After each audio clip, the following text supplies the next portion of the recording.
Good afternoon, everyone. Welcome to Lecture 3, Fast Track Batch CA Foundation, May 21, Principles and Practices of Accounting.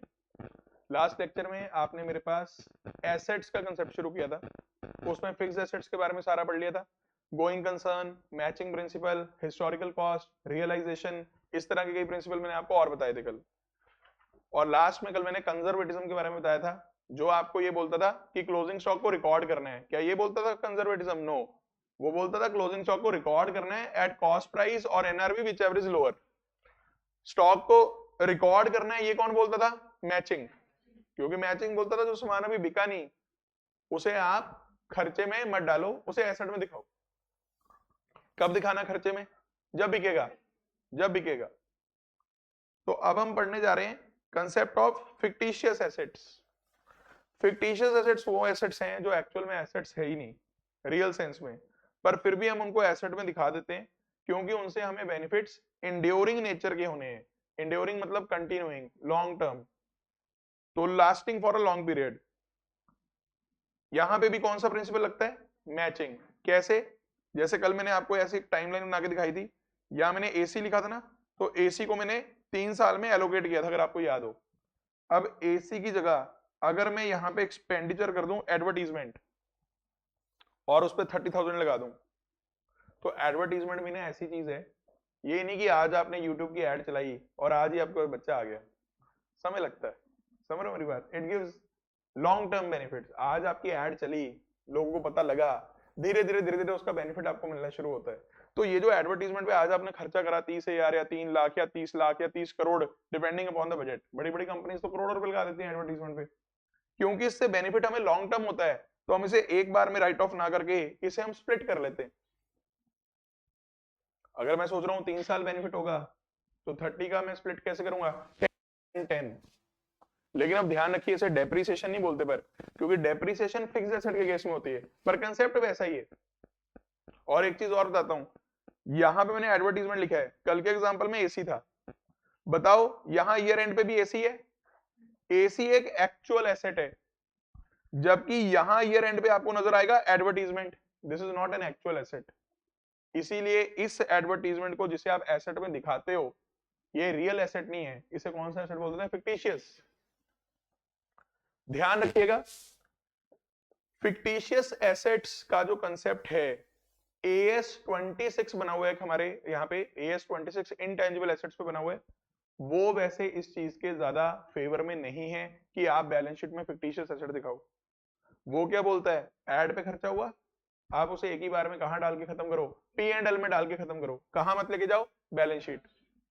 तो अब आप कहोगे sir paper में हमने कैसे करके आना है, तो उसका आंसर मैं आपको ये कहूंगा कि आप दोनों आंसर भी लिख के आ सकते हो कि एडवर्टीजमेंट, अगर क्वेश्चन बोलते हैं हैवी एडवर्टीजमेंट एक्सपेंडिचर इनकर्ड, तो आप लिख के ये आ जाना। आप ऐसे ना, आपके जो स्टडी मटेरियल में आंसर दिए हुए हैं वो मोस्टली यही दिए हुए हैं कि रेवेन्यू एक्सपेंडिचर है। मैं एक बात और बताता हूँ, एक टर्म आपने सुनी होगी, डेफर्ड रेवेन्यू एक्सपेंडिचर। डेफर्ड का मतलब क्या होता है? डेफर का मतलब क्या होता है? डिले करना। डेफर का मतलब होता है डिले करना। देखो रेवेन्यू एक्सपेंडिचर क्या होता है? जो उसी साल P&L में चला जाए। बताओ सैलरी पे करी, कहां जाएगी? रेंट पे करा, वेजेस पे करी, P&L। वेजेस भी P&L मतलब ट्रेडिंग P&L, ट्रेडिंग कह लो, चलो ट्रेडिंग कह लो, ओके, मतलब ट्रेडिंग P&L एक ही है ना पार्ट, रेवेन्यू में चला गया। उसके बाद इलेक्ट्रिसिटी चार्जेस P&L में चला गया। लेकिन ये तो हो गया रेवेन्यू एक्सपेंडिचर। जब मैं बात करता हूं एडवर्टीजमेंट की, गौर से सुनेगा, है रेवेन्यू एक्सपेंडिचर एडवर्टीजमेंट भी, क्योंकि इससे एसेट तो आ नहीं रहा, लेकिन इसको हम एक बार में P&L में ना डाल के इसको धीरे धीरे तड़पा तड़पा कर P&L में लेके जाते हैं, यानी कि डेफर कर देते हैं P&L में लेके जाने से। इसलिए इनका नाम क्या हो जाता है? Deferred revenue expenditure. Nature revenue है, पर इसे क्या कर देते हैं? डेफर।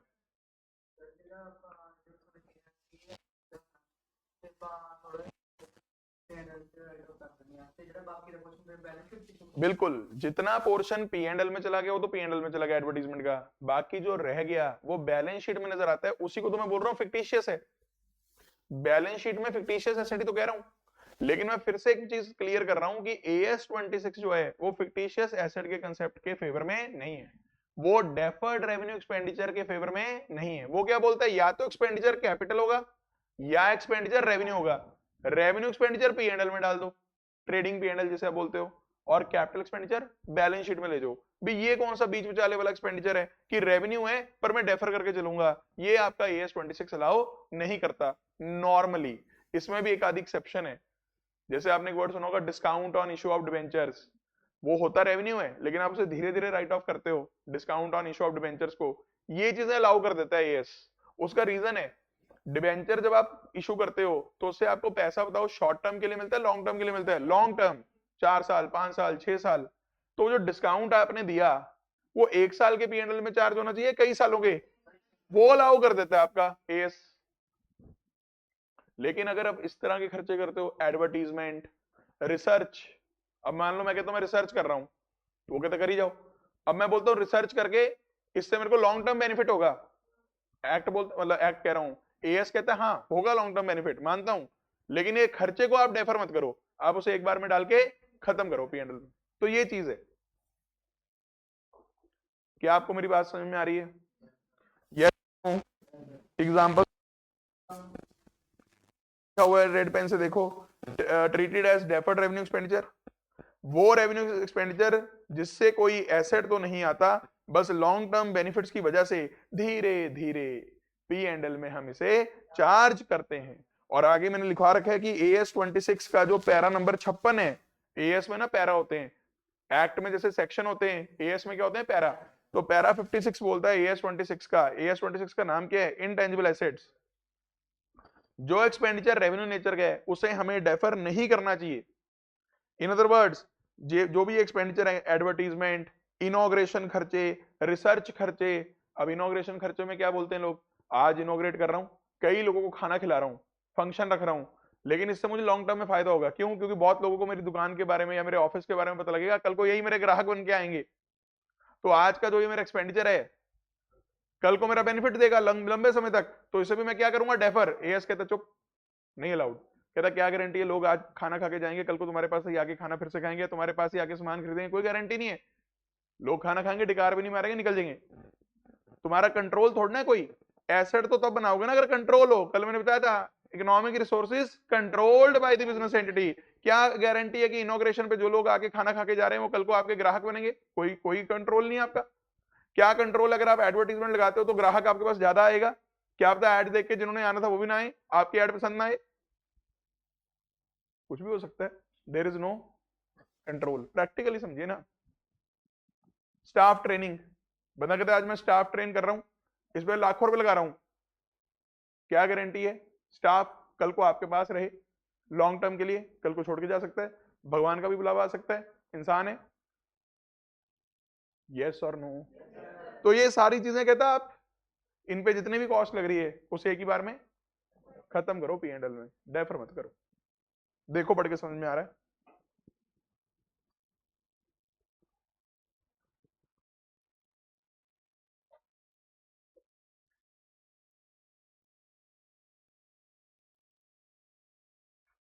क्लियर है?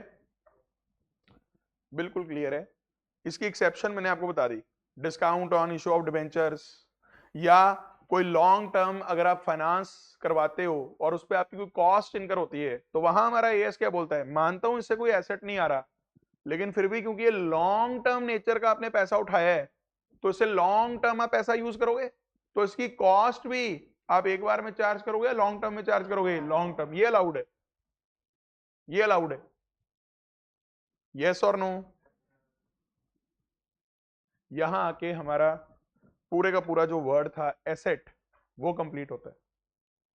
काफी समय लगा था हमारा मेन क्लास के अंदर इसके अंदर, आई होप फास्ट ट्रैक में आपको सारी बातें रिवाइज हो रही हैं प्रॉपरली। अब हम अगले वर्ड की तरफ बढ़ रहे हैं जिसका नाम है एक्सपेंस।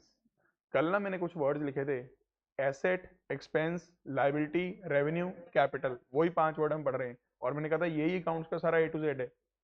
तो आइए दूसरा वर्ड पढ़ रहे हैं हम अकाउंट्स का जो बहुत इंपॉर्टेंट है, एक्सपेंस। वो वैल्यू जो अकाउंटिंग पीरियड में एक्सपायर हो गई वो एक्सपेंस है। सबसे प्यारी दुलारी क्यूट सी डेफिनेशन एक्सपेंस की, बड़ी प्यारी सी।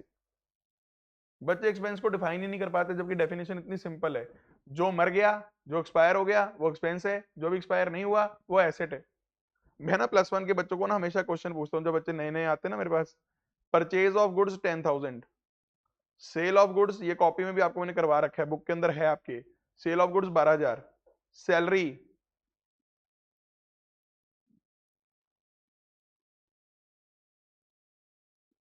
3,000, और एसी खरीदा एक 30,000 का।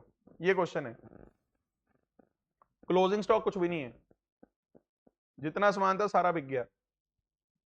ठीक है, एक चेंज करता हूं, जो सामान सेल हुआ है वो सेल हुआ है 15 में, बस 4 ट्रांजेक्शन हैं। बताओ प्रॉफिट हुआ कि लॉस हुआ? करो कैलकुलेट, प्रॉफिट या लॉस, सोच लो। डेप्रिसिएशन इग्नोर कर दो एक बार। हाँ जी निखिल जी, प्रॉफिट या लॉस? प्रॉफिट कितना? 2,000 का प्रॉफिट कह रहा है बच्चा। कौन कौन सहमत है इनसे? चलो काफी बच्चे सहमत हैं। नेट प्रॉफिट ग्रॉस प्रॉफिट छोड़ो, बस नेट बता दो। चलो नेट प्रॉफिट 2,000 का नेट प्रॉफिट आंसर आ रहा है, बिल्कुल सही आंसर है। +1 का बच्चा तो कई, +1 छोड़ो, आप तो चलो काफी बच्चे सीए फाउंडेशन तैयार कर चुके हो पहले। कई बार सीए फाउंडेशन में भी जो हम फर्स्ट टाइम लाइव बैच लेते हैं ना फ्रेश बच्चों का, वहां उनका ये क्वेश्चन भी गलत होता है। बहुत बच्चे ना एसी की भी कॉस्ट प्रॉफिट लॉस निकालते हुए माइनस कर देते हैं। मैं आपको फैक्ट बता रहा हूँ, आपकी से गलती नहीं होती, जो आप सीए फाउंडेशन का एक बार बैच लगा चुके हो, पूरा सब कुछ हो चुका है, बट ये गलतियां फाउंडेशन +1 +2 करने के बाद भी बच्चे से होती है। यानी फंडे ही नहीं क्लियर, बच्चे को एसेट और एक्सपेंस का डिफरेंस नहीं पता। भाई प्रॉफिट लॉस निकालते हुए अगर आपको, कौन मुझे प्रॉफिट लॉस का फॉर्मूला बताएगा, जल्दी बताना। प्रॉफिट लॉस का फॉर्मूला क्या होगा? लेट्स सी, किसमें से क्या माइनस करूं? 2 टर्म्स बोलनी है आपने, बोलो बोलो। Revenue minus expenses, simple formula है, याद रखिएगा। इसका मतलब प्रॉफिट लॉस निकाल, इसी प्रॉफिट लॉस को हम और पता क्या बोलते हैं अकाउंट्स के अंदर? इनकम। अगर आप गौर से देखो इस फॉर्मूले के अंदर, ना तो इसमें लाइबिलिटीज यूज हो रही हैं, ना इसमें एसेट्स यूज हो रहे हैं। तो जो ये मैंने लास्ट में जाके आपको ट्रांजैक्शन दी है, एसी परचेज की है, ये तो एसेट है। हाँ, सामान खरीदना 10,000 का और उसमें से कुछ भी ना बचना, ये खर्चा है। अगर बच जाता ना कोई सामान, वो एक्सपेंस ना होता, क्योंकि मैंने कल ही आपको बताया है कि वो तो एसेट होता, वो एक्सपेंस थोड़ी होता। बताओ 15,000 का जो सामान मैंने बेचा, वो खरीदा कितने में था? 10,000, तो 5,000 का तो जीपी हो गया, और उसमें से सैलरी कितनी पे कर दी, तो 2,000 का क्या रह गया? NP, net profit. लेकिन जो 30,000 का एसी है, that is not an expense, इसकी सिर्फ डेप्रीसिएशन कंसिडर की जाती है प्रॉफिट लॉस में। और रीजन क्या है एसी को एक्सपेंस क्यों नहीं मानते? क्योंकि ये वैल्यू एक्सपायर नहीं हुई है। वापस अब आओगे ना अगर आप एक्सपेंस की डेफिनेशन पे, क्योंकि एक्सपेंस की डेफिनेशन ये बोलती है जो इस पीरियड में एक्सपायर हो गया सिर्फ वही एक्सपेंस है, जो एक्सपायर ही नहीं हुआ वो भी एक्सपेंस नहीं हो सकता। क्या सबको ये पॉइंट समझ में आ रहा है? यस और नो? एक्सपेंस का फर्स्ट पॉइंट क्लियर है? पढ़ लिया? एग्जाम्पल पढ़ लो। आप देखो एक्सपेंस में एग्जाम्पल कॉस्ट भी ले, कॉस्ट ऑफ गुड्स ये एक्सपेंस है, लेकिन सामान परचेज करना वो सारा का सारा एक्सपेंस हो जरूरी नहीं है। क्योंकि अगर मैंने 10,000 का सामान परचेज करा है और सारे का सारा अगर बचा हुआ है तो मेरा एक्सपेंस 0 है, सारा मेरा एसेट है। तो सिर्फ कितना अमाउंट एक्सपेंस बनता है? जो बिके। यस और नो? और कॉग्स के साथ ना मैंने एरो मरवा रखा है कि कॉग्स का ना कोई अकाउंट हम अलग से नहीं खोलते, ये ऑटोमेटिकली निकल के आती है ट्रेडिंग अकाउंट से। ये ना मैं हमेशा बच्चों को समझाता हूं कि बचपन में जो +1 में आपने ट्रेडिंग अकाउंट सीखा हुआ है ना, ये बहुत बड़ा एक धोखा है। बच्चा ट्रेडिंग अकाउंट का ना फॉर्मेट याद करने बैठ जाता है। मैं आपको ना वैसे फॉर्मेट आपने भी याद किया होगा, यहाँ ओपनिंग स्टॉक लिखते थे, यहाँ नेट परचेज लिखते थे, यहाँ डायरेक्ट एक्सपेंस लिखते थे, आपको याद होगा, यहाँ लिखते थे सेल, सेल भी नेट होती थी, और यहाँ क्लोजिंग स्टॉक। याद आ रहा है? इस तरह का ही फॉर्मेट था।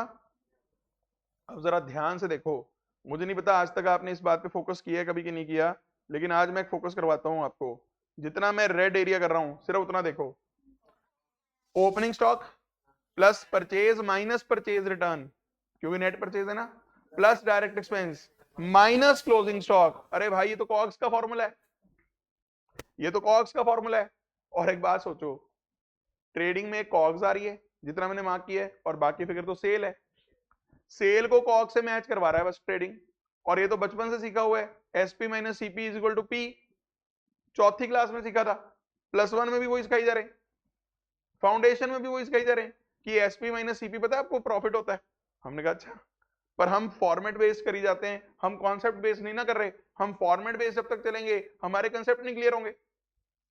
फॉर्मेट्स नहीं याद करने, फॉर्मेट्स को समझना है। यस और नो? दिख रहा है आपको? सिर्फ दो आइटम्स हैं ट्रेडिंग के अंदर, सिर्फ दो आइटम्स, एक सेल और एक कॉस्ट। और कॉस्ट ऑफ गुड सोल्ड का कोई अलग से अकाउंट नहीं खुलता। Cost of good sold automatically निकल के आती है। कहां से? ट्रेडिंग से ऑटोमेटिकली निकल के आएगी। आप ओपनिंग स्टॉक लिखो, आप परचेज लिखो, आप डायरेक्ट एक्सपेंस लिखो, आप क्लोजिंग स्टॉक लिखो, कहा क्या निकल आएगा? डिजाइन इस तरह। यस और नो? क्या सबको मेरी बात समझ में आ रही है? जो खर्चे के अकाउंट हम खोलते हैं, rent account, salary account, wages account, जितने भी अकाउंट खोलते हैं, इन सब की एक खास बात है कि ये सारे अकाउंट ईयर एंड पे आके क्लोज हो जाते हैं, और उसके लिए कौन सी एंट्री पास करनी पड़ती है? Closing entry. और इसी को मैं बोलता हूं कि एंड में आके खर्चों को हम लोग दफन कर देते हैं। कहां दफन करते हैं? कब्रिस्तान में। कब्रिस्तान क्या है? Trading and profit and loss account. Trading and profit and loss account. Sir ये क्लोजिंग एंट्रीज क्या हमारे सिलेबस में है? यस बिल्कुल है। हम सीखते भी आगे फाइनल अकाउंट्स के चैप्टर में जाके क्लोजिंग एंट्रीज वगैरह बनानी हम सीखते हैं। आगे बढ़ते हैं। एक ना बचपन में हमारा चैप्टर था फाइनल अकाउंट्स विद एडजस्टमेंट्स, वहां पे ना एडजस्टमेंट्स आती होती थी बहुत सारी, क्लोजिंग स्टॉक, प्रीपेड, आउटस्टैंडिंग, है ना याद है? उसमें पॉइंट आता था अनएक्सपायर्ड सैलरी या अनएक्सपायर्ड रेंट। वहां ना बड़ा कोटा सा मारना पड़ता था, अनएक्सपायर्ड आउटस्टैंडिंग होता है या अनएक्सपायर्ड प्रीपेड होता है, क्योंकि हमें एडजस्टमेंट का ट्रीटमेंट तो याद होता है कि भाई प्रीपेड तो ये करना है, ये करना है, आउटस्टैंडिंग में ये करना है, ये करना है, लेकिन अगर यही नहीं याद कि आउटस्टैंडिंग है कि प्रीपेड है तो कहीं गलत वाला ना हो जाए। तो मैं कह रहा हूँ रट्टा मारने की जरूरत नहीं है, आज से याद रखिएगा, अनएक्सपायर्ड एक्सपेंस जब भी आएगा मतलब ये वो एक्सपेंस है जो भी एक्सपायर नहीं हुआ। मतलब वो कह रहा है मैं अभी जिंदा हूं, और बताओ जिंदा चीजें तो एसेट्स हैं।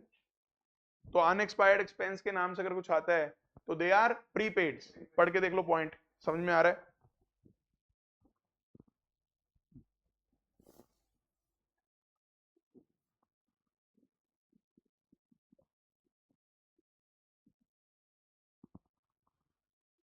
नेक्स्ट पॉइंट रिमेंबर का लिखा हुआ हमने, बहुत इंपॉर्टेंट पॉइंट है। अभी आगे एरर, जो हमारा रेक्टिफिकेशन ऑफ एरर वाला चैप्टर है, वहां भी ये यूज होता है।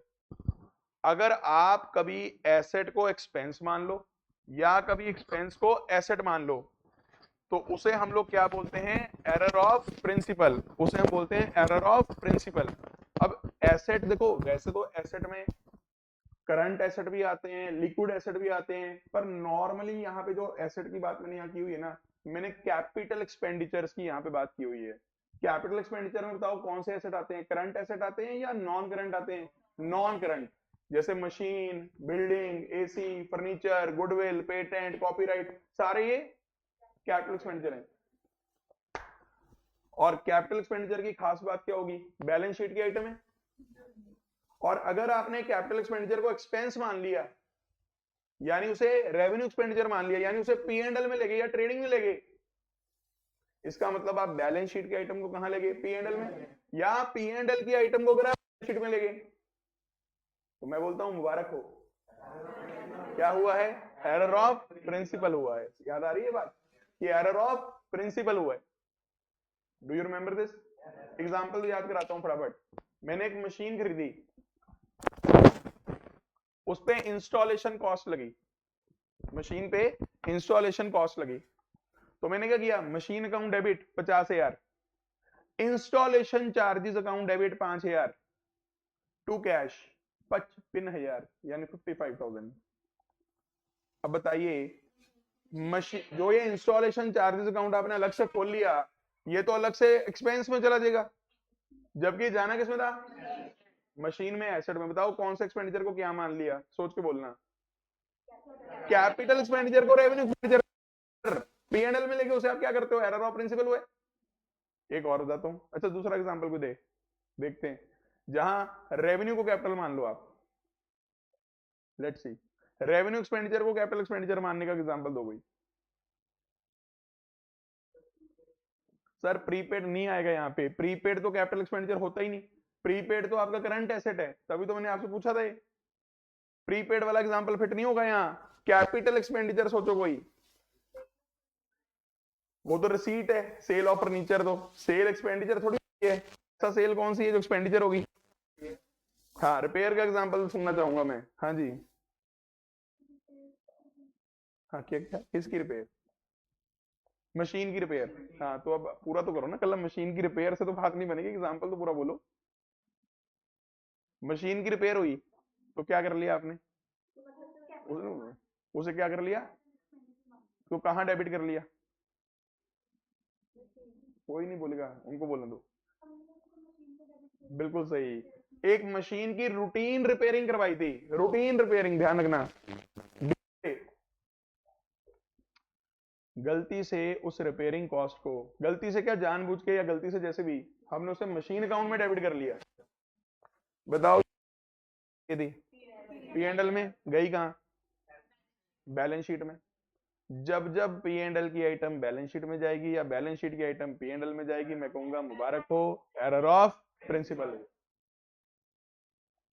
बोलो, क्लैरिटी है? याद रहेगा पक्का? भूलोगे तो नहीं?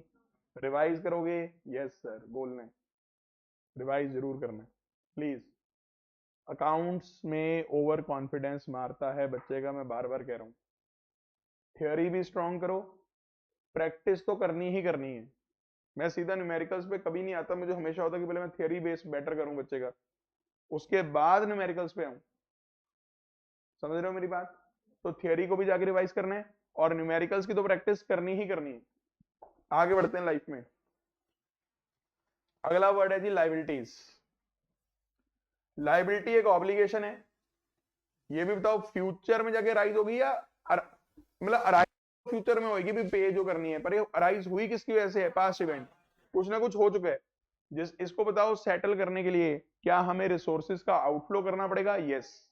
कौन से रिसोर्सेज का? मुफ्तखोरी के या ऐसे रिसोर्सेज जिनसे हम लोग बेनिफिट ले सकते थे, जिनसे हम बेनिफिट ले सकते थे? पैसा देना पड़ेगा, या हो सकता है कोई एसेट देना पड़े। कोई सप्लायर मेरा पीछा तब छोड़े जब मुझसे उठा के कुछ सामान भेजू मैं उसे, मतलब या वो पैसे लेगा या वो कोई एसेट लेगा, यानी मुझसे रिसोर्सेज लेगा वो। पढ़ के देखो, पहला बुलेट समझ में आ रहा है लाइबिलिटीज का?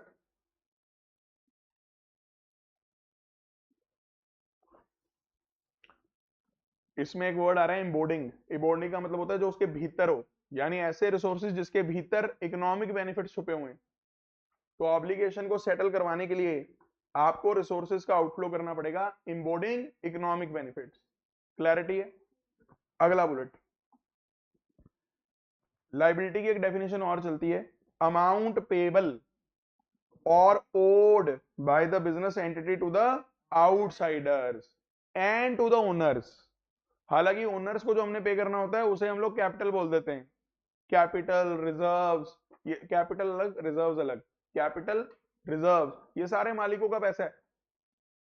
तो नॉर्मली हम जब वर्ड लाइबिलिटी बोलते हैं तो बताओ बाहर वालों के लिए बोलते हैं कि मालिकों के लिए बोलते हैं? बाहर वालों के लिए, क्योंकि मालिकों के लिए तो हम टर्म क्या यूज कर लेते हैं? कैपिटल, रिजर्व्स, इस तरह की टर्म्स। पढ़िए बुलेट।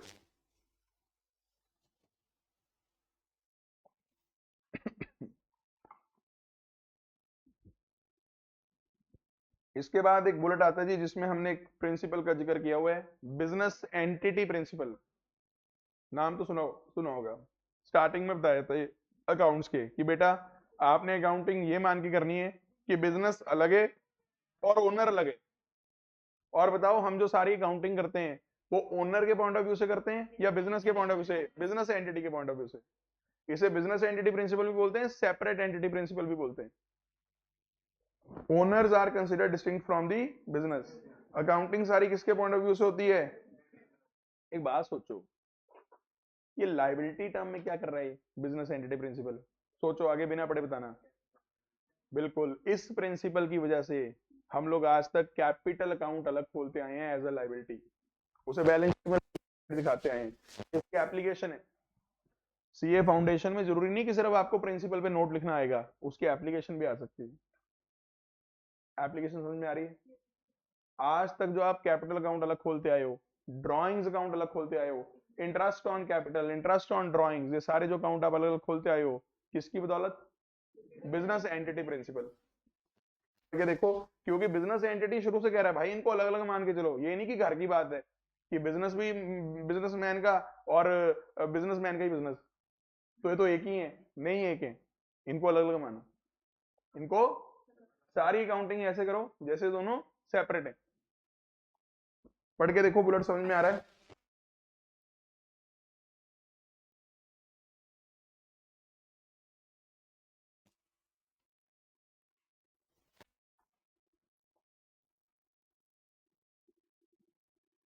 क्लैरिटी है?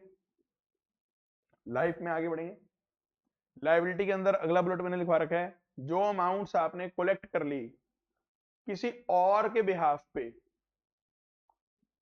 तो याद रखिएगा पैसे का आना जरूरी नहीं रेवेन्यू, पैसा आया लेकिन अगर मुझे वो आगे पे करना है तो वो तो मेरी लाइबिलिटी है। उसका सबसे एग्जांपल तो आपसे फीस चार्ज करते हैं, उस फीस में 18% का जीएसटी होता है, तो आप जो फीस हमें पे करते हो उसमें से 18% तो सीधा गवर्नमेंट की चली जाता है।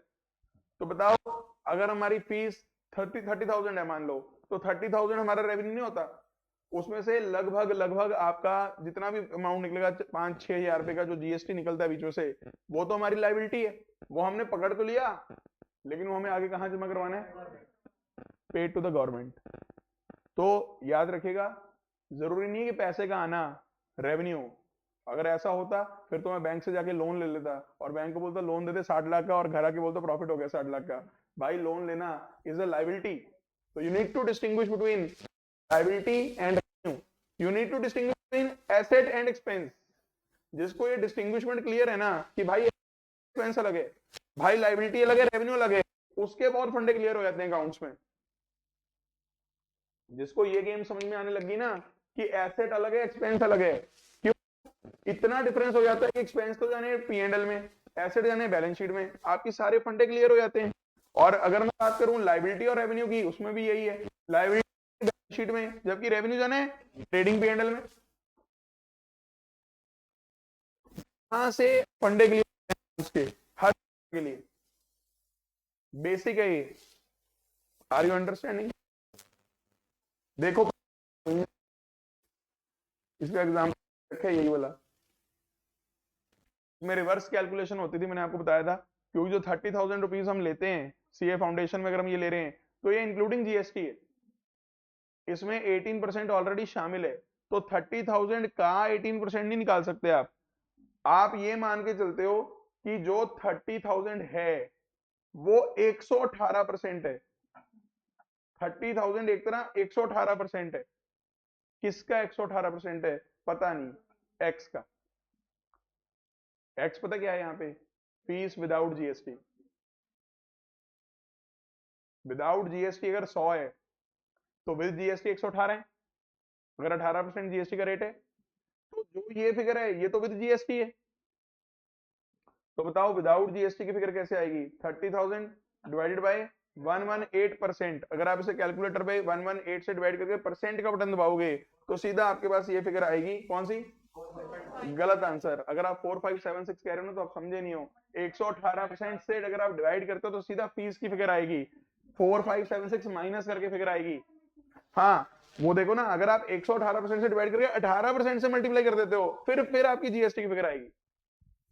इतनी जितनी कैलकुलेशन आपको यहाँ पे स्क्रीन पे दिख रही है ग्रीन पेन से लिखी हुई, इससे तो आपको फीस की फिगर निकल के आएगी विदाउट जीएसटी, जो लगभग मेरे ख्याल 25,004 जो भी आएगी, 424 से जो भी है, ये फिगर है आपकी GST without GST. Are you understanding? तो बताओ 25,000 फिगर है, दिस इज रेवेन्यू, और जो बाकी that is liability, that is liability. I hope you are getting the concept clear. पढ़ लो एक बार।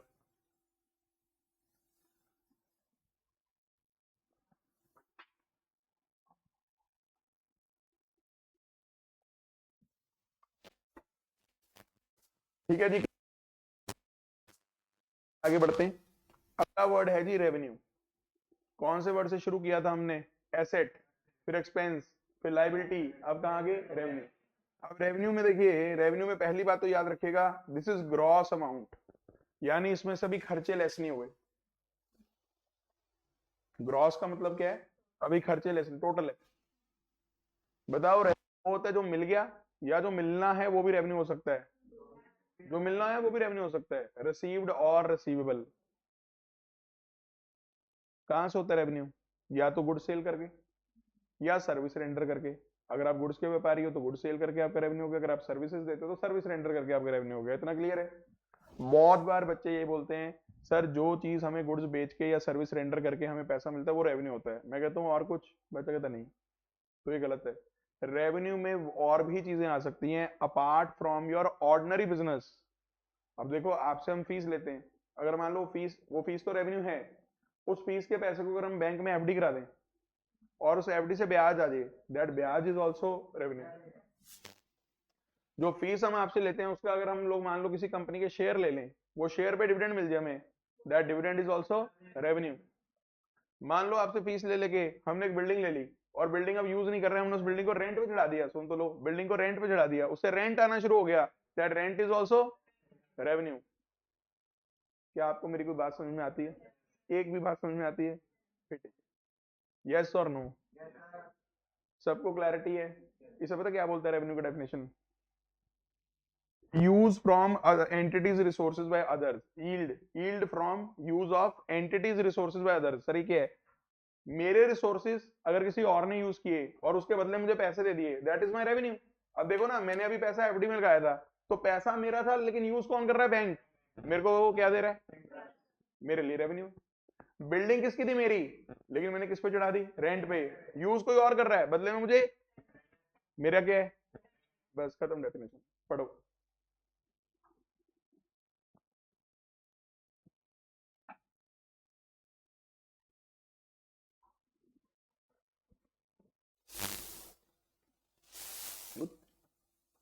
रेंट का एग्जांपल पढ़ लेना।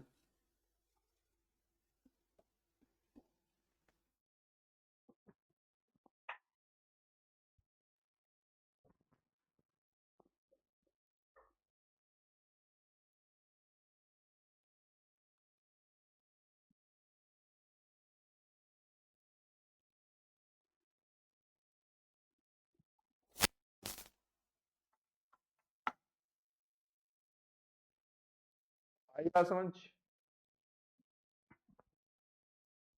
अगला पॉइंट लिखा हो जी, एजेंसी बिजनेस। क्या होता है एजेंसी बिजनेस? जहां आप किसी के एजेंट की तरह काम करते हो।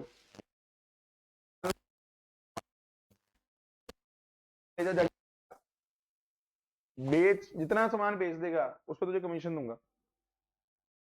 मेरे से 10 लाख का सामान ले गया वो एक बार में, 10 लाख का सामान उसने 12 लाख में बेच दिया मान लो, ठीक। अब 12 लाख में मैं उसको 2% कमीशन दूंगा मान लो, 24,000 हुआ। अब मेरे को बताओ, उस कमीशन एजेंट के पास, जो मेरा एजेंट है, पैसा उसके पास एक बार कितना आया होगा जेब में? 12 लाख। हालांकि मेरे को दे देगा वो, क्योंकि उसकी तो क्या बनती है, सिर्फ कमीशन। पर एक बार उसकी जेब में 12 लाख आया, मुझसे कितना लिया उसने? 24,000। उसका रेवेन्यू कितना हुआ? 24,000। 12 लाख थोड़ा ना उसका रेवेन्यू है, वो तो उसने मेरे को दे देना है। यस और नो? तो एजेंसी बिजनेस में रेवेन्यू सिर्फ क्या होगा? उसकी कमीशन।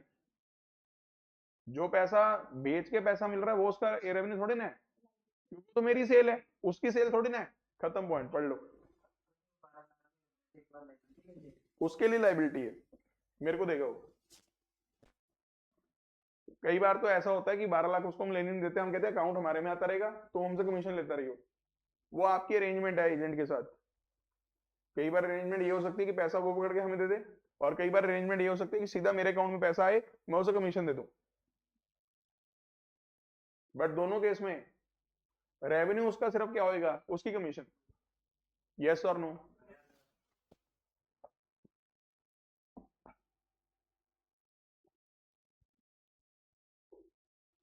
चले आगे, समझ आ रहा है?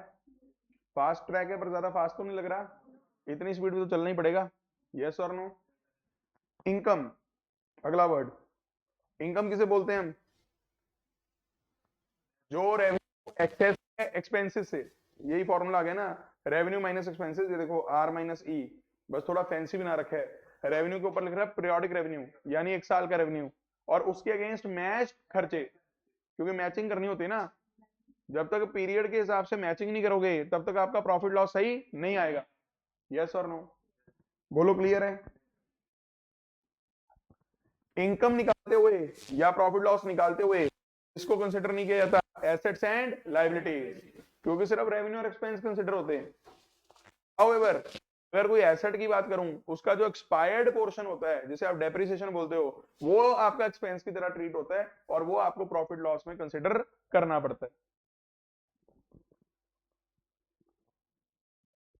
कल 3 प्रिंसिपल इकट्ठे चले थे, हिस्टोरिकल कॉस्ट, रियलाइजेशन और गोइंग कंसर्न, जिन्होंने एसेट्स का आपको वैल्यूएशन क्राइटेरिया दिया था।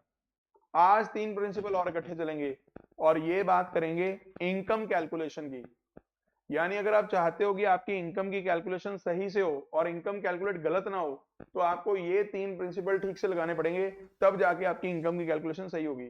वो 3 प्रिंसिपल के नाम है मैचिंग, पीरियोडिसिटी और एक्रूअल।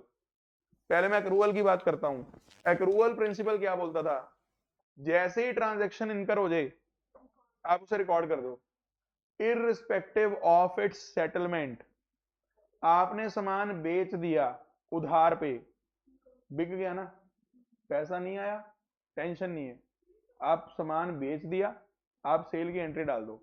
सर अगर कल को पैसा ना रिकवर हुआ तो पहले तो मैं लीगली जाऊंगा ना, केस ठोकूंगा, कॉन्ट्रैक्ट पड़ा हुआ है आपने, केस ठोक के पैसा रिकवर कराऊंगा, स्यू करूंगा उसे। नहीं होगा तो जाके लास्ट में जाके बैड डेट्स वगैरह वाली पोजीशन तो एक्सट्रीम है, बट नॉर्मली तो आप ये मान के चलो कि जो मैंने सेल करा है वो पैसा मुझे रिकवर हो जाएगा, तो आप उसकी सेल बुक कर दो। एक बंदा रखा हुआ है, उससे काम करवा लिया पूरा महीना, अभी पैसे नहीं दिए, सैलरी रिकॉर्ड करनी चाहिए नहीं करनी चाहिए? यस, काम करवाया तो भैया अगले के पास भी तो राइट है ना पैसा लेने का। तो बस एक्रूअल यही बोलता है कि जैसे ही ट्रांजेक्शन हो जाए उसे रिकॉर्ड कर दो। और आप ये सोचो, अगर मैं एक्रूअल प्रिंसिपल फॉलो नहीं करूंगा तो क्या मेरा प्रॉफिट लॉस सही आएगा या गलत आएगा? गलत आएगा। सर आधे खर्चे छोड़ दिए आपने, आधे रेवेन्यू छोड़ दिया आपने, तो कहां से आ जाएगा प्रॉफिट लॉस सही? तो एक्रूअल लगाना जरूरी है। पीरियोडिसिटी भी उतना ही जरूरी है, क्योंकि जब तक आपको पीरियड नहीं पता होगा कि कितनी देर का आपको रेवेन्यू और एक्सपेंस उठाना है, तो आप प्रॉफिट लॉस कैसे निकालोगे? और मैचिंग तो भैया क्या बोलेगा, जिस पीरियड का रेवेन्यू है उसी पीरियड का एक्सपेंस होना चाहिए। तो ये तीनों प्रिंसिपल जब इकट्ठे चलते हैं तब जाके आपका इनकम का कैलकुलेशन सही होता है। क्या मैं सही कह रहा हूं? यस और नो? एक और बात बताता हूं उनके बारे में। जो ये 3 प्रिंसिपल हैं, ये एक बात और आपकी स्ट्रॉन्ग करते हैं। जितने वर्ड हम सुनते हैं ना, prepaid expenses, outstanding expenses, advance income, accrued income, ये 4 वर्ड यूज होते हैं। 2 वर्ड एक्सपेंस के लिए यूज होते हैं, बताता हूं। 2 वर्ड एक्सपेंस के लिए यूज होते हैं, एक प्रीपेड और एक आउटस्टैंडिंग। और 2 वर्ड रेवेन्यू के लिए यूज होते हैं, रेवेन्यू कह लो या इनकम कह लो। ये वर्ड ना रेवेन्यू और इनकम इंटरचेंजेबली यूज हो जाते हैं। वैसे तो जब हम डेफिनेशन वाइज चलते हैं, रेवेन्यू की डेफिनेशन अलग है, इनकम की अलग है, पर जब हम प्रैक्टिकली क्वेश्चन करते हैं, न्यूमेरिकल करते हैं, तो रेवेन्यू और इनकम को इंटरचेंज करके यूज करते रहते हैं। आपने कभी मेरे ख्याल रेंट रेवेन्यू नहीं बोला होगा, रेंट इनकम बोला होगा, हालांकि हमने रेंट को रेवेन्यू में पढ़ा आज, पर ज्यादातर हम बोलने में क्या बोलते हैं? Rent income. अब इनकम कौन कौन सी होती है? या तो एडवांस या एक्रूड, या एक्रूड। यस और नो? बताता हूं। ये जो प्रीपेड एक्सपेंस है ये एसेट में जाता है, ये जो आउटस्टैंडिंग है ये लाइबिलिटी में जाता है, ये जो एडवांस इनकम है लाइबिलिटी में जाती है, और ये जो अक्रूड इनकम है एसेट में जाता है। मानते हो? ये जितने वर्ड आपके सामने लिखे आ रहे हैं ना, ये सारे भी इन 3 प्रिंसिपल्स की वजह से आते हैं। पता है आपको? सोचो कैसे। एक्रूअल कंसेप्ट लगाया तभी तो ये आउटस्टैंडिंग और अक्रूड आए। अगर आप अक्रूवल ना लगा रहे होते फिर तो आउटस्टैंडिंग रिकॉर्ड ही ना करते, एक्रूड रिकॉर्ड ही ना करते। पहला क्लियर है? मैचिंग लगाया तो उसने क्या बोला, अरे इस साल में सिर्फ इस साल का खर्चा डालना, बाकी तो प्रीपेड है, नेक्स्ट ईयर में डालना। मैचिंग लग गया। और सोचो, जो ये बोल रहे हो ये इस साल का है, अगले साल का है, साल किसने बताया? पीरियोडिसिटी। तो ये 3 प्रिंसिपल इकट्ठे लग के ये वाले एसेट लायबिलिटी भी रिकॉर्ड करवाते हैं आपके। क्या आपको मेरी एक भी बात समझ में आ रही है? यस और नो? पढ़ के देखो, पॉइंट क्लियर है।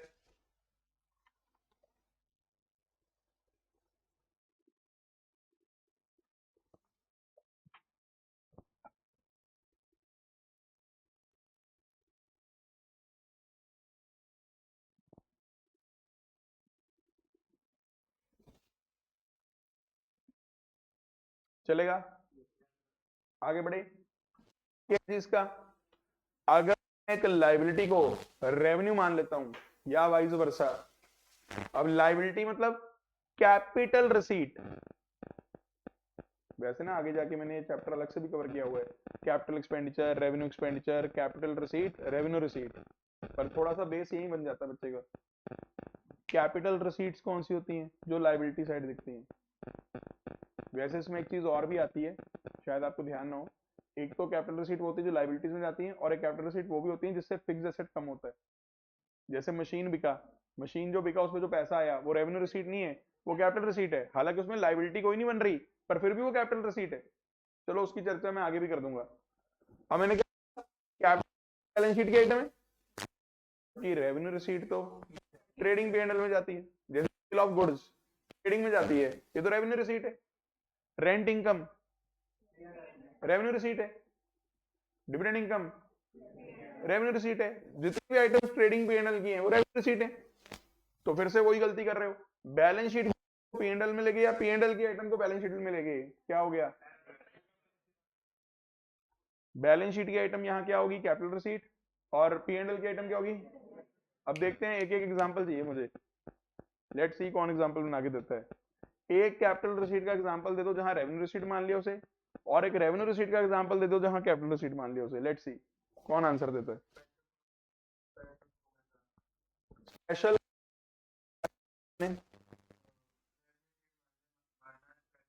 बहुत अच्छा एग्जांपल इन्होंने दिया, मुझे बड़ा खुशी हुई। ये बात वैसे मैं आगे शीट्स वाले चैप्टर में क्लियर करता हूं कि मान लो एक स्पेशल ग्रांट मिली हमें गवर्नमेंट से किसी स्पेसिफिक पर्पस के लिए। जब ऐसे ग्रांट मिलते हैं ना स्पेसिफिक पर्पस के लिए, उसे हमें लाइबिलिटी में दिखाना पड़ता है, क्योंकि उसे वहीं यूज करना होता है जहां जिसके लिए दी। अब ये भाई साहब कह रहे हैं मिली थी स्पेशल ग्रांट, आपने उसे उठा के P&L में ठोक दिया, प्रॉफिट एंड लॉस अकाउंट में इनकम मान लिया उसे, ये एरर ऑफ प्रिंसिपल है। बताओ कौन सी रिसीट को कौन सी रिसीट मान लिया? कैपिटल रिसीट को रेवेन्यू मान लिया। बिल्कुल सही एग्जांपल है। और कोई? अब इसका उल्टा मत कर देना। वैसे मैं capital receipt to revenue receipt एक और बताता हूं, इन्होंने तो एक बताया ही, एक मैं और बताता हूं। आपने मशीन सेल करी थी, गलती से आपने उसे सेल ऑफ गुड्स मान लिया। बताओ मशीन सेल करने पे जो रिसीट आनी थी कैपिटल रिसीट मानते हो, आप उसे कहां लेगे? रेवेन्यू ट्रेडिंग में लेगे ना, तो उसे सेल ऑफ गुड्स मान लिया। सेल ऑफ गुड्स तो ट्रेडिंग है, सेल ऑफ गुड्स तो क्या मान लिया आपने उसे? Revenue receipt. तो ये भी वही एग्जांपल है। ये भी कौन सा एरर है? तो ये तो सेम हो गए। अभी एक एग्जांपल आपने देना है जहां रेवेन्यू रिसीट मान लिया। देखते हैं कौन आंसर देता है। लेट्स सी, थोड़ा दिमाग पे जोर देना पड़ेगा।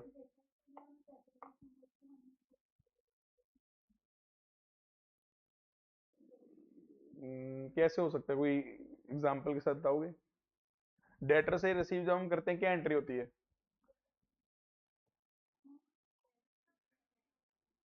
थोड़े फंडे ठीक करो अपने, बुक्स के साथ साथ मंदिर भी जाना शुरू करो। कोई बात नहीं, होता है।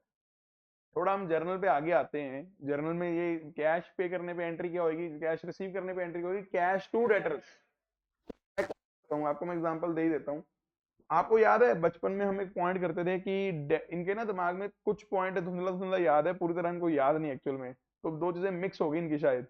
मैं याद करवाता हूँ, एक ना बैड डेट्स हुआ करते थे, बैड डेट्स की रिकवरी हुआ करती थी। तो उस टाइम पे ना एंट्री होती थी cash to bad debts recovered account, अगर आपको याद हो। ये बैड डेट्स की जो रिकवरी होती है ना, ये रेवेन्यू होता है, पता है आपको, क्योंकि P&L में जाता है। पर हमारे अकाउंटेंट साहब पता गलती से क्या करते थे? अकाउंटेंट साहब हमारे गलती से बैड डेट्स रिकवर्ड को ना क्रेडिट करके उस डेटर को क्रेडिट कर लेते थे जिससे पैसा मिलता था। और आपको पता है जिस डेटर से ये पैसा मिलना था ना, उसका अकाउंट तो आपने उस टाइम क्लोज कर दिया होगा जब बैड डेट्स हुए होंगे, क्योंकि बैड डेट्स पे तो आपने डेटर खत्म कर दिया होगा। और आपको पता है आज जब आपने ये एंट्री कर दी ना कैश टू डेटर, इससे तो डेटर अकाउंट फिर से ओपन हो गया, और गजब डेटर है, लाइबिलिटी साइड दिखेगा क्योंकि क्रेडिट करा आपने। ऐसा कौन सा डेटर जो पैसे लेके छोड़ेगा आपको। मतलब ये डेटर आपका, वैसे देखो डेटर लाइबिलिटी भी बन सकते हैं, समय का चक्का कब घूम जाए क्या पता। आज जो आपका एसेट है कल को लाइबिलिटी बन सकता है, कोई बड़ी बात नहीं है। लेकिन मैं तो ये कह रहा हूं यहां तो गलती होगी ना आपसे, जिस डेटर से पैसा जितना मिलना था वो मिल गया, अब उसका अकाउंट खुलना ही नहीं चाहिए था, तो अब उसका अकाउंट फिर से रीओपन कर लिया और वो बैलेंस शीट में चला गया, तो ये तो एरर ऑफ प्रिंसिपल हो गया। और आप डेट्स रिकवर्ड रेवेन्यू रिसीट थी, लेकिन आप उसे डेट में लगे तो कौन सी रिसीट बन गई, कैपिटल रिसीट। ये एग्जांपल था इसका। और बताऊं, एक एग्जांपल और बताता हूं। आपको रेंट इनकम मिलनी थी, तो जिसने रेंट इनकम देनी थी आपने, उसने आपको दे दी। आपने घर आके एंट्री करी, cash account debit to Shyam. Shyam कौन है, जिसने रेंट दिया। अब सोचो, रेंट जिससे मिला उसको क्रेडिट करने की जरूरत थोड़ी ना थी, आपको तो एंट्री करनी थी कैश रेंट इनकम। इनकम कौन सी रिसीट थी, रेवेन्यू रिसीट। श्याम के अकाउंट में आप उठा के उसे बैलेंस शीट में ले गए, ये भी कौन सा एरर है। This is the point is the. क्या आपको एक भी बात समझ में आई, यस और नो, नोट क्लियर है। आओ आगे बढ़ते हैं।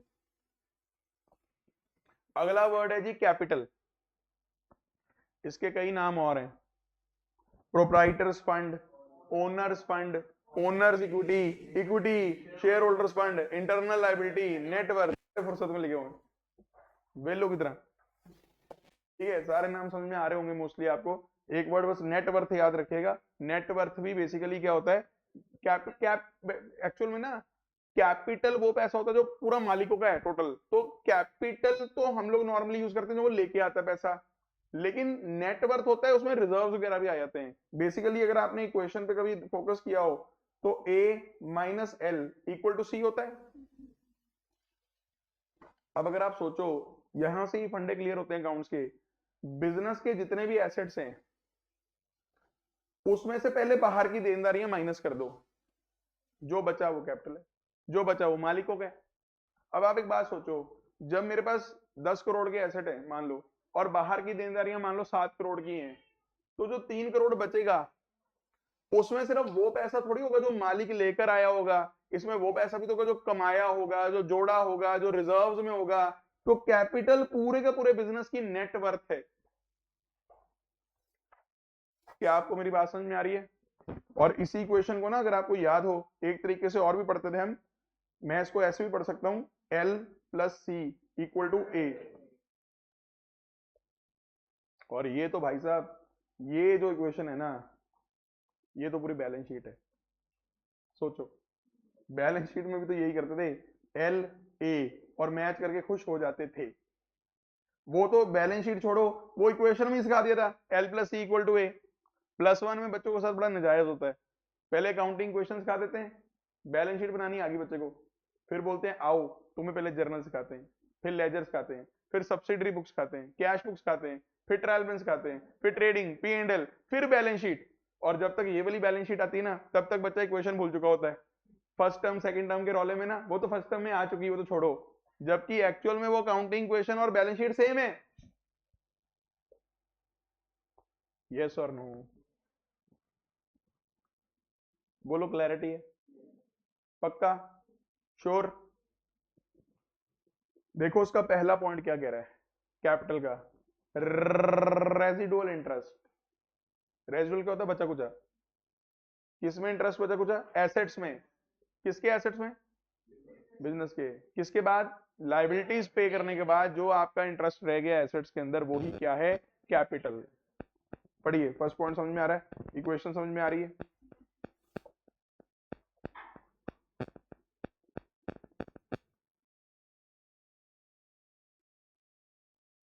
क्लियर है, पक्का। इसमें दो फॉर्मूले लिखवा रखे मैंने आपको, क्लोजिंग कैपिटल कैसे निकलती है, ओपनिंग कैपिटल कैसे निकलती है। क्लोजिंग तक जाने के लिए ओपनिंग से स्टार्ट करते हैं, शुरू की कैपिटल में जोड़ते हैं एडिशनल कैपिटल, जितनी कैपिटल मालिक से लेके आया होता है इस साल, उसे हम ऐड कर लेते हैं। जितना पैसा वो घर ले जाता है पर्सनल यूज के लिए, ड्रॉइंग्स, वो लेस कर लेते हैं। इस साल में जितना रेवेन्यू होता है वो प्लस कर लेते हैं, और इस साल में जो खर्चा होता है, और इसी को आप जानते हो, इसी को हम लोग प्रॉफिट लॉस बोलते हैं। ये रेवेन्यू जोड़ना और एक्सपेंस लेस करना, यही तो प्रॉफिट लॉस है। प्रॉफिट हुआ तो कैपिटल बढ़ जाएगी, लॉस हुआ तो कैपिटल घट जाएगी। और ये जो फॉर्मूला यहां लिखवाया हुआ है ना, जब आप वो करते हो ना अकाउंटिंग क्वेश्चन के चैप्टर, वहां ये बहुत काम होता है। वहां मैं हमेशा यही बोलता हूँ कि कैपिटल में सिर्फ 4 चीजों का फर्क आता है, या एडिशनल, या ड्रॉइंग्स, या रेवेन्यू, या एक्सपेंस। ये 4 चीजों में से अगर कुछ होगा तो हमारी कैपिटल छिड़ेगी, वरना कैपिटल छिड़ेगी नहीं। क्लोजिंग कैपिटल का फॉर्मूला क्लियर है, बाकी क्वेश्चन में भी डिस्कस कर दूंगा दोबारा। और ओपनिंग कैपिटल कैसे निकलती है, क्लोजिंग से शुरू करते हैं पर उसे रिवर्स कर देते हैं। बताओ क्लोजिंग में क्या जुड़ा हुआ है ऑलरेडी, एडिशनल, उसे लेस कर दो। क्या घटा हुआ है उसे ऐड कर लो। क्या और जुड़ा हुआ है, रेवेन्यू, उसे घटा लो। क्या घटा हुआ है, एक्सपेंस, उसे जोड़ लो। क्या निकल आएगी, ओपनिंग कैपिटल। 12 नंबर टर्म भी होगी कंप्लीट। होमवर्क सुन लो, इसकी रिवीजन जितना हमने आज की है प्लस आगे का थोड़ा पढ़ के आना। 13 number term books of account है। ठीक है, ये काम करते हैं, ये छोटे से टर्म खत्म करते हैं, फिर कल मेन एक्सपेंडिचर से शुरू करेंगे। Books of account, books of account में सिर्फ 2 चीजें आती हैं, एक जर्नल, एक लेजर, दैट्स इट। इसके अलावा जो भी चीजें आप पढ़ते हो बुक्स ऑफ अकाउंट नहीं। बुक्स ऑफ अकाउंट में सिर्फ 2 चीजें, एक जर्नल, जर्नल के कई नाम है, subsidiary books, books of prime entry, primary books, books of original entry. पर ध्यान रखना, प्राइमरी बुक्स, प्राइम एंट्री बोलते बोलते प्रिंसिपल बुक ना बोल देना। प्रिंसिपल बुक लेजर है। प्रिंसिपल कौन से वाला, पीएल वाला, पीएलई वाला, पीएल मुख्य, मेन, वो वाला। लेजर मेन बुक है। सर हमें तो लगता था जर्नल मेन है, नहीं लेजर है, क्योंकि लेजर से क्या निकल के आते हैं, बैलेंस, और बैलेंस ही अल्टीमेटली कहां जाते हैं, ट्रायल बैलेंस, और ट्रायल बैलेंस के बिना आप घंटा कुछ नहीं बना सकते आगे। इसलिए जर्नल ज्यादा प्राइम, मतलब प्राइम तो जर्नल है, प्रिंसिपल, प्राइम मतलब पहली, पहली जर्नल है, पर मेन कौन सी है, लेजर। लेजर के और क्या नाम है, secondary books, books of personal entry, और प्रिंसिपल बुक। चेक करो समझ में आ रहा है। और एक नोट लिख रखा है, ट्रायल बैलेंस तो बुक्स नहीं है, ट्रायल बैलेंस एक स्टेटमेंट है, और ये स्टेटमेंट किसके बनती है, बुक्स ऑफ अकाउंट। और इसी ट्रायल बैलेंस के बेस पे हम अल्टीमेटली क्या बनाते हैं, अपने फाइनेंशियल स्टेटमेंट्स, जिसे हम बोलते हैं ट्रेडिंग, P&L, बैलेंस शीट, वो सारी चीजें। उम्मीद करता हूं यहां तक आपको सारा टॉपिक क्लियर हो रहा होगा, समझ आ रहा होगा, और मैं ये उम्मीद कर रहा हूं कि आप घर से रिवीजन करके आएंगे। आज के लिए इतना ही, thank you very much, bye bye, take care.